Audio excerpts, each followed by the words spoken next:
People move to an area where they see an opportunity to educate their children, like quality schools, recreational activity, stability, and this feel that they contributed that here in Belrose, Queens Village, in that area. In this particular area, large influx of immigrants from all over the world, particularly concentrated in South Asia, as well as Korean, Chinese, Sikh, Indian, a variety of cultures. The changing in demographics that has occurred over the last several decades is citywide, regionally as well. Mm-hmm. People coming all over the world to improve their life, economic opportunity, educational opportunity, all the things that our grandparents and parents came here to achieve. We're a nation of immigrants. Mm-hmm. And the reasons for coming here don't change. It's an excellent area in terms of location. We're near all major highways. We're near the LIE. We're near the Grand Central. We have access to hospitals, access to all facilities, and it's rather suburban. Over the last 10 years, we've had an influx of, I would say, mostly people from India, as well as other parts of Asia.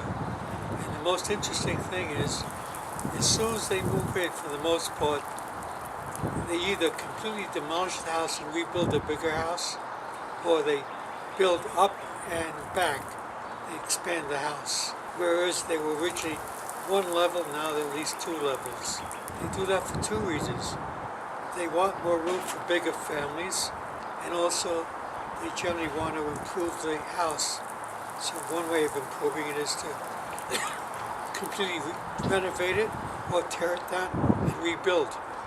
This has been going on over Queens to a great degree, especially on this block. On this block alone, there have been 16 homes, I'm talking about all around the block, that have been either rebuilt completely or expanded.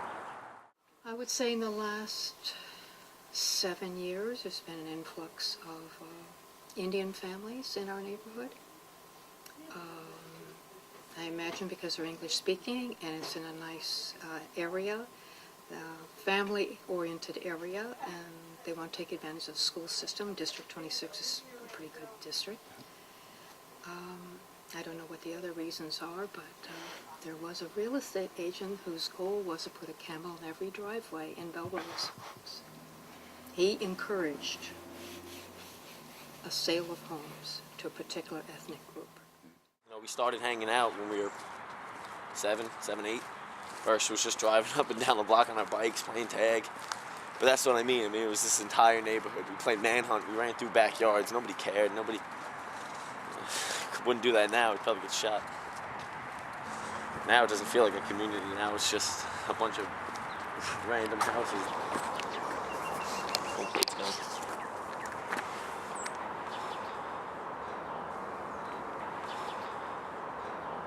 It's the dead end. We used to do everything here. Baseball, football. This is our home away from home pretty much. I mean, it's very different now, but... Well, there used to be a whole field back here. You know, an abandoned stadium, which we played at as well. I don't know. I mean, see a basketball court there now. This was it. I mean, we had bases down. This is it. We had the whole neighborhood playing every day. That was it. Now I can't tell you 3 people that live on that block. And it was everybody. It was from 2 blocks up, 2 blocks that way. That was it. We'd all just show up. We didn't have to call people. That was it. Well, I think they're becoming the majority. That's when the problem starts. You know, when we become the minority, and they become the majority in the neighborhood, that's when the people get uncomfortable with it. You know, nobody wants to be a minority in their own neighborhood. So I think that's where problems start. So like they're taking over most of the businesses and stuff like that. You know, you go up to the Turnpike now, and they're all in restaurants and sweet places to eat, you know, and stuff like that, and grocery stores. Has an effect. Well, when you say stores, you're talking about economic development, and that's good, Yes. because that brings in revenue. People shop, people spend money, taxes are are levied, and that's a positive. And it also creates jobs, which is our biggest problem today. Economic opportunity, jobs. Nationally speaking, we have a high level of unemployment, and it's true here in New York City as well as many other areas of the nation. Not as bad as some other areas of the nation, but so when we see this type of development, it has many positive aspects to it.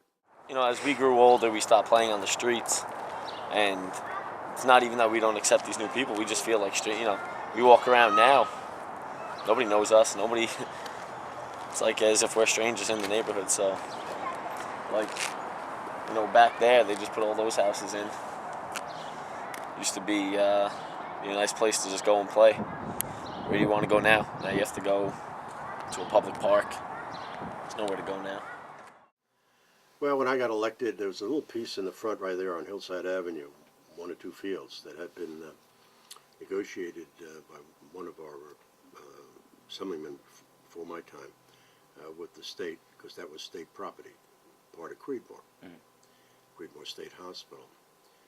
When I got elected, it became clear that that was totally inadequate, and so we negotiated a longer-term lease with the state, and then I brought in my reserve unit, and we built all those fields, the big fields in the back, and we expanded it to 7 fields.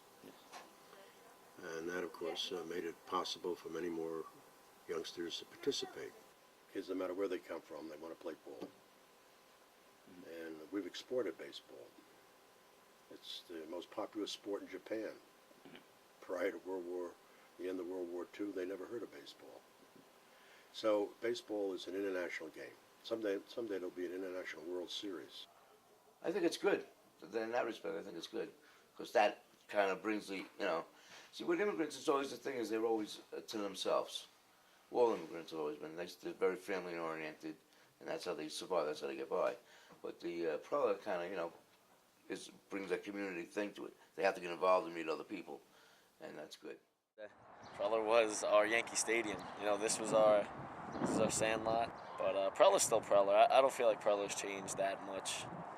I don't feel like. I go up there a lot even when I umpired, and I don't feel like the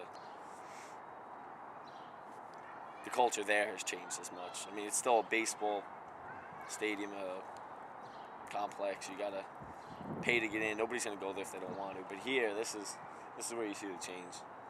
This is where it changes from being a sport where parents just sign their kids up to where the kids want to go. This is it. It's where we lived. It's where we grew up.